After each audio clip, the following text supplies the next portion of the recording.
Good evening, ladies and gentlemen, boys and girls, and those beyond the binary. It is currently Wednesday, June 24th of the year 2020, and tonight, as with most nights, it has come to a very special time. Bedtime, baby. I'm Baby Bedtime. Welcome.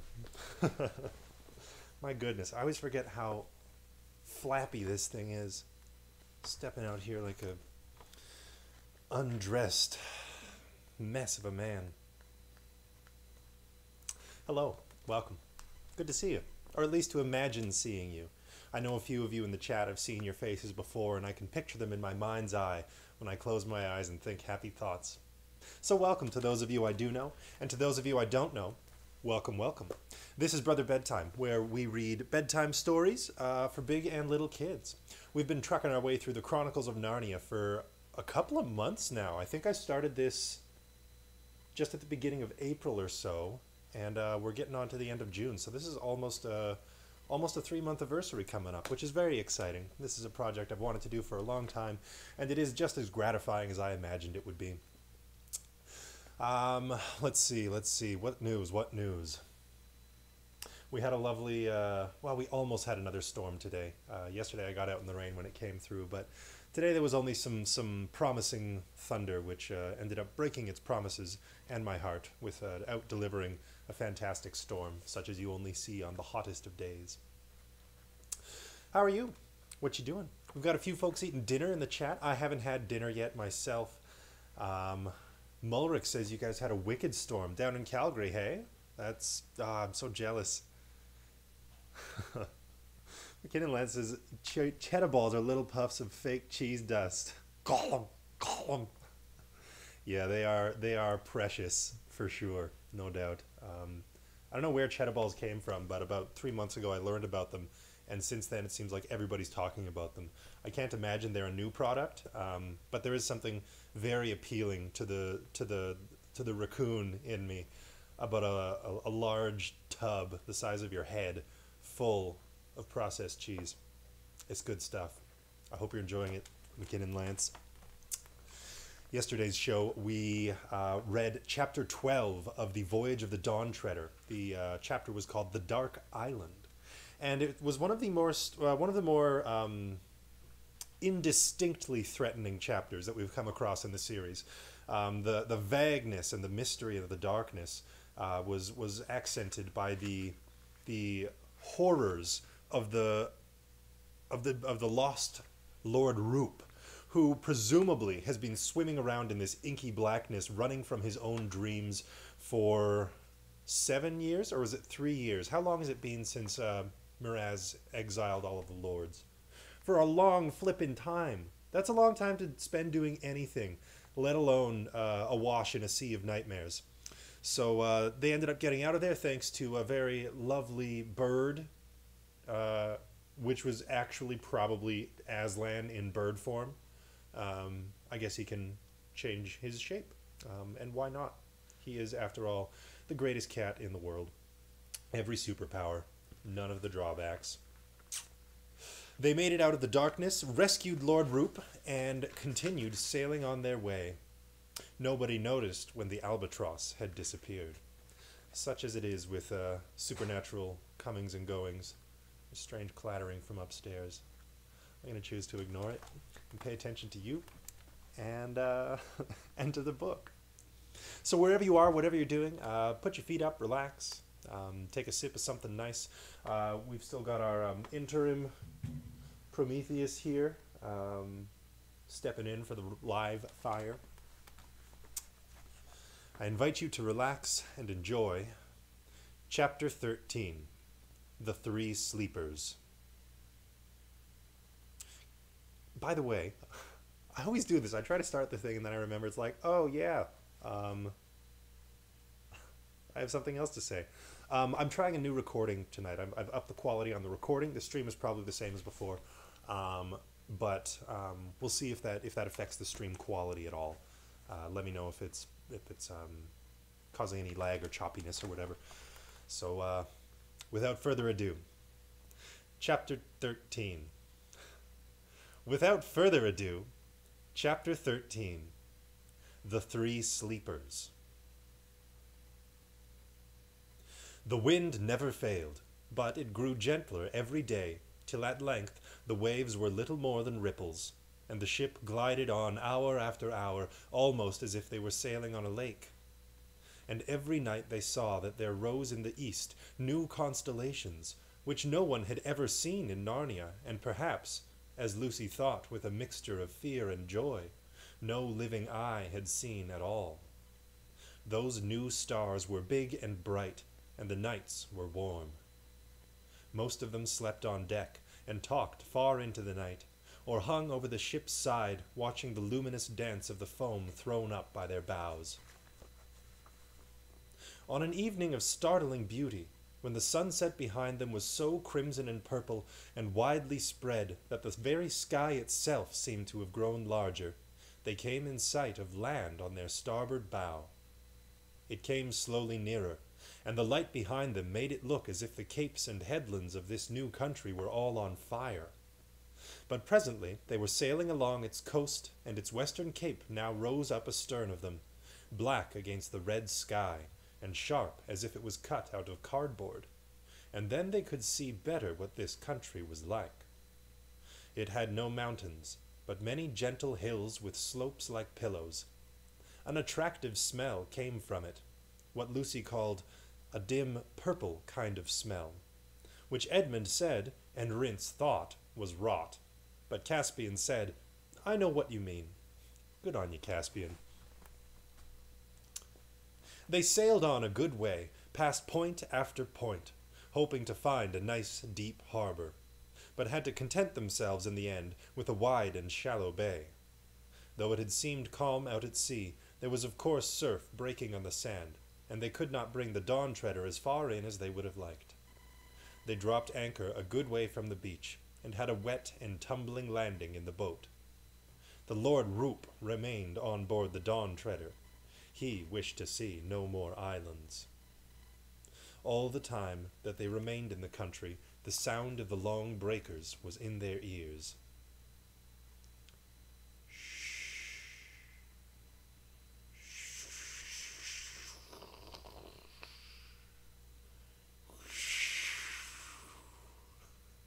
Something like that. Is it just us, or is Brother Bedtime strangely out of sync with the audio? Like an exotic foreign film? I don't know. I don't know. I do not know. 2 men were left to guard the boat, and Caspian led the others inland, but not far, because it was too late for exploring, and the light would soon go. But there was no need to go far to find an adventure. The level valley, which lay at the head of the bay, showed no road or track or other sign of habitation. Underfoot was fine, springy turf, dotted here and there with a low bushy growth, which Edmund and Lucy took for heather. Eustace, who was really rather good at botany, said it wasn't, and he was probably right, but it was something of very much the same kind. That the delay you folks are getting might be the result of this this new recording procedure that I'm trying out. We'll let it ride for this episode and play it by ear next time. So I hope I'm not too out of sync. Close your eyes, maybe. When they had gone less than a bow shot from the shore, Drinian said, "Look, what's that?" And everyone stopped. "Are they great trees?" said Caspian. "Towers, I think," said Eustace. "It might be giants," said Edmund in a lower voice. "The way to find out is to go right in among them." "The way to find out is to go right in among them." It's a little better, said Reepicheep, drawing his sword and pattering off ahead of everyone else. "I think it's a ruin," said Lucy when they had got a good deal nearer, and her guess was the best so far. What they now saw was a wide oblong space, flagged with smooth stones and surrounded by grey pillars, but unroofed. And from end to end of it ran a long table, laid with a rich crimson cloth, that came down nearly to the pavement. At either side of it were many chairs of stone, richly carved, and with silken cushions upon the seats. But on the table itself there was set out such a banquet as had never been seen, not even when Peter, the High King, kept his court at Cair Paravel. There were turkeys and geese and peacocks. There were boars' heads and sides of venison. There were pies shaped like ships under full sail, or like dragons and elephants. There were ice puddings and bright lobsters and gleaming salmon. There were nuts and grapes, pineapples and peaches, pomegranates and melons and tomatoes. There were flagons of gold and silver and curiously wrought glass, and the smell of the fruit and the wine blew toward them like a promise of all happiness. Oh, now there's a phrase, a promise of all happiness. I'm going to steal that one in one of my poems. That's a juicy one. I hope nobody's too hungry. Wink, wink, Sam. This feast sounds good. I say, said Lucy. They came nearer and nearer, all very quietly. But where are the guests? Asked Eustace. We can provide that, sir, said Rince. Look, said Edmund sharply. They were actually within the pillars now and standing on the pavement. Everyone looked where Edmund had pointed. The chairs were not empty at all. At the head of the table, and in the two places beside it, there was something, or possibly 3 somethings. What are those? Asked Lucy in a whisper. It looks like 3 beavers sitting on a table. Or a huge bird's nest, said Edmund. It looks more like a haystack to me, said Caspian.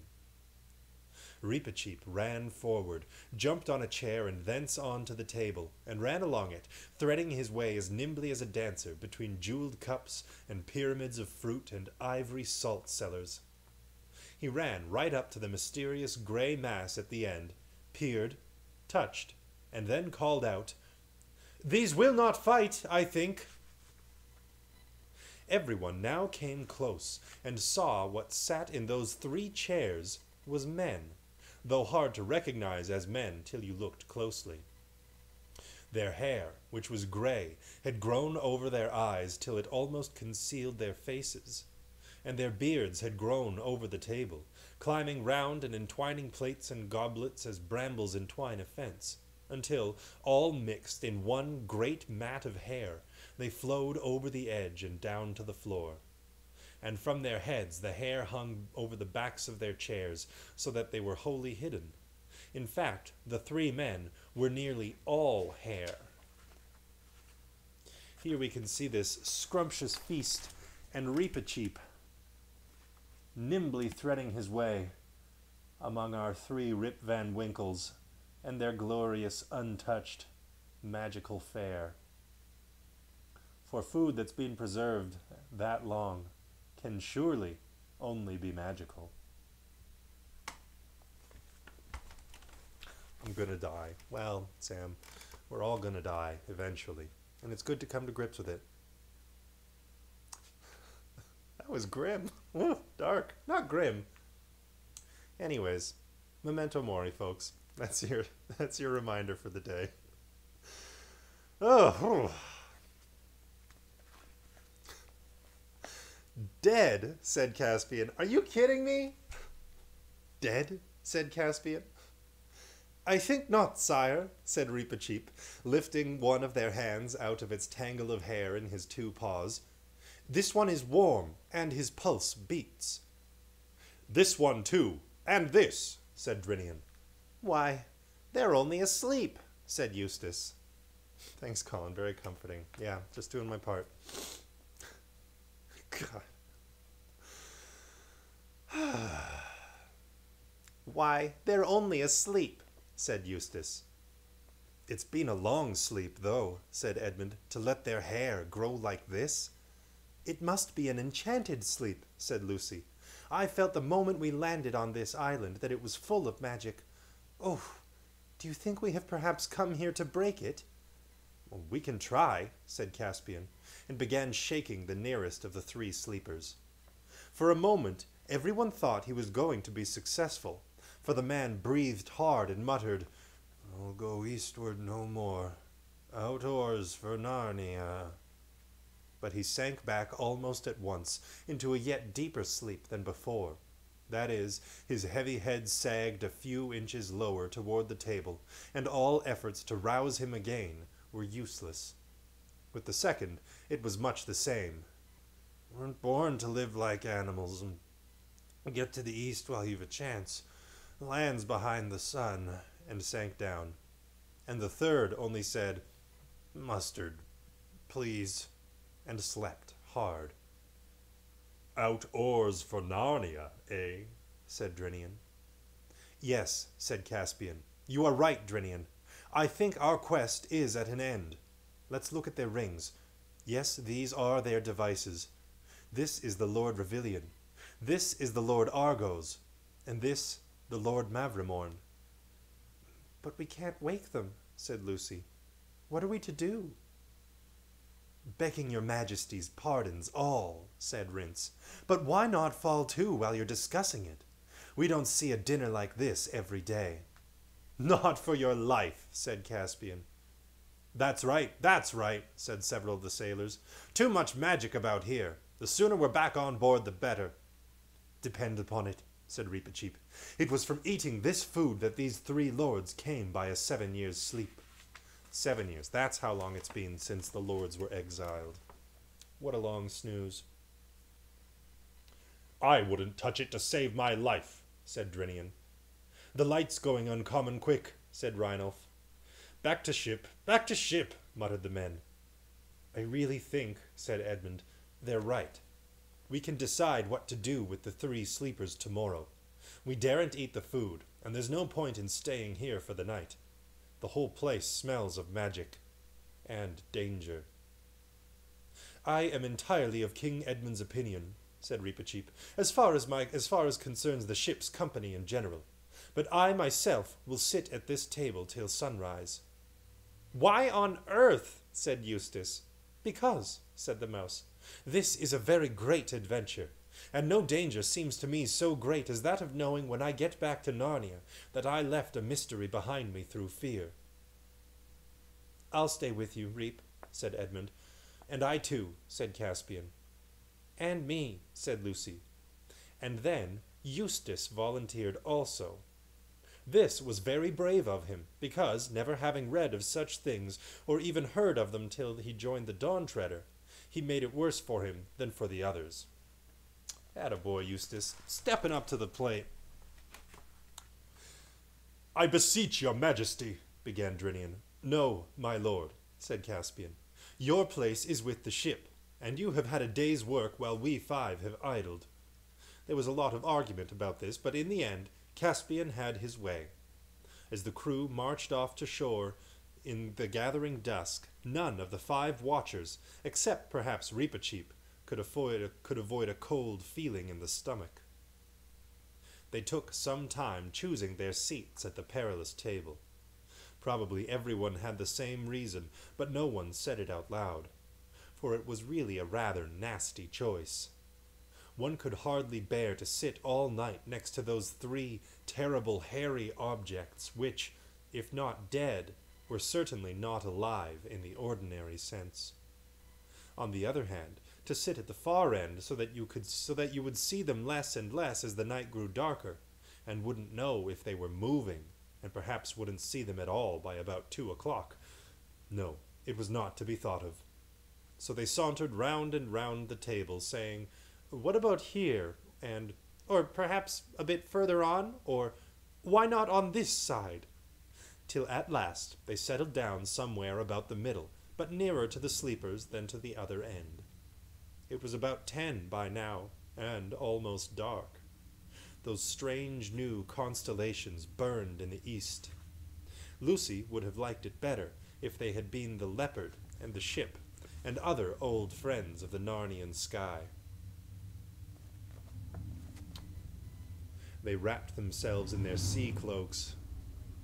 Ah, yes, the distant rumble of the natural phenomenon of Edmonton's back alleys. I wonder if you folks could hear that motorcycle. It sounded like a fast one. They wrapped themselves in their sea cloaks and sat still and waited. At first there was some attempt at talk, but it didn't come to much. And they sat, and all the time they heard the waves breaking on the beach. After hours that seemed like ages, there came a moment when they all knew they had been dozing a moment before, but were all suddenly wide awake. The stars were all in quite different positions from those they had last noticed. The sky was very black, except for the faintest possible grayness in the east. They were cold, though thirsty, and stiff, and none of them spoke, because now at last something was happening.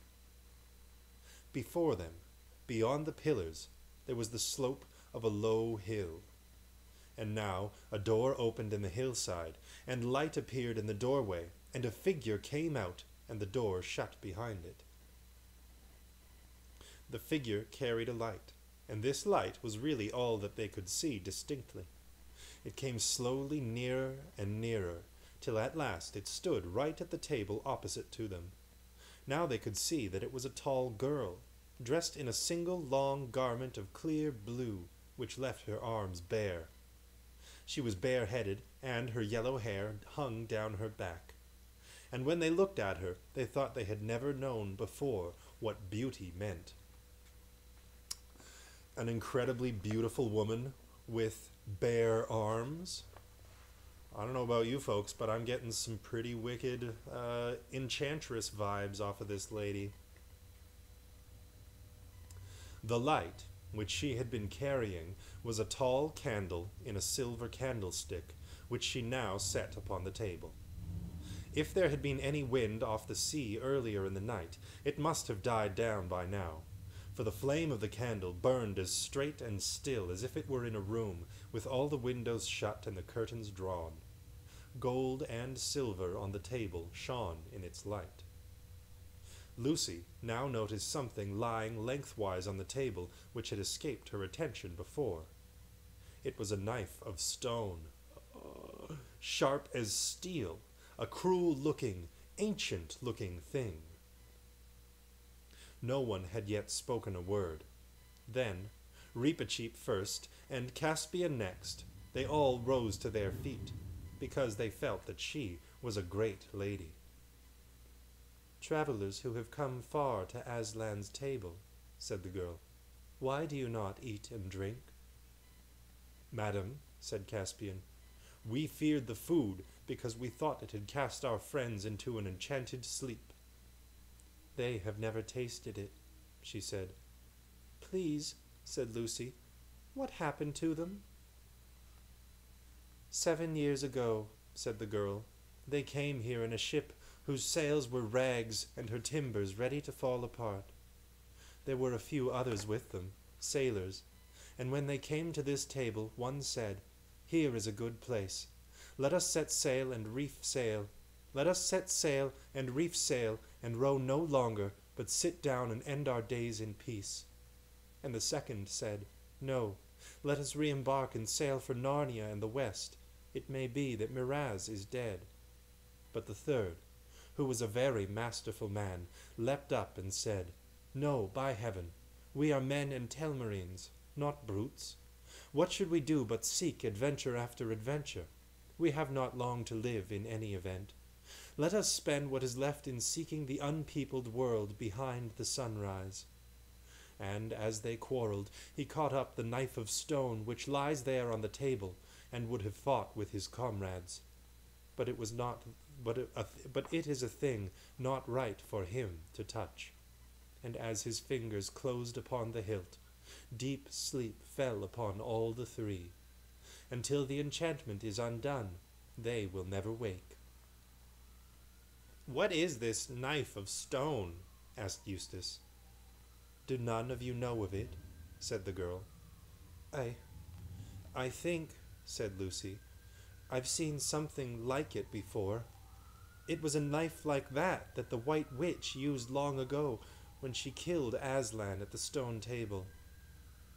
It was the same, said the girl, and it was brought here to be kept in honor while the world lasts. Edmund, who had been looking more and more uncomfortable for the last few minutes, now spoke. Look here, he said. I hope I'm not a coward, about eating this food, I mean, and I'm sure I don't mean to be rude. But we have had a lot of queer adventures on this voyage of ours, and things aren't always as they seem. When I look in your face, I can't help believing all you say, but then that's just what might happen with a witch, too. How are we to know you're a friend? You can't know, said the girl. You can only believe, or not. This is some spooky stuff. Sorry about all the noise in the backgrounds, gang. I forgot to close a window. So, there's a little bit of sound bleed from the concrete jungle out there.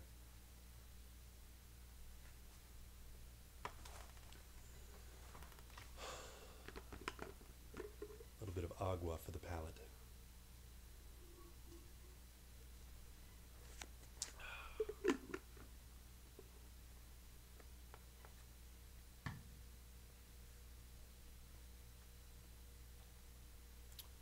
After a moment's pause, Reepicheep's small voice was heard. Sire, he said to Caspian, of your courtesy, fill my cup with wine from that flagon.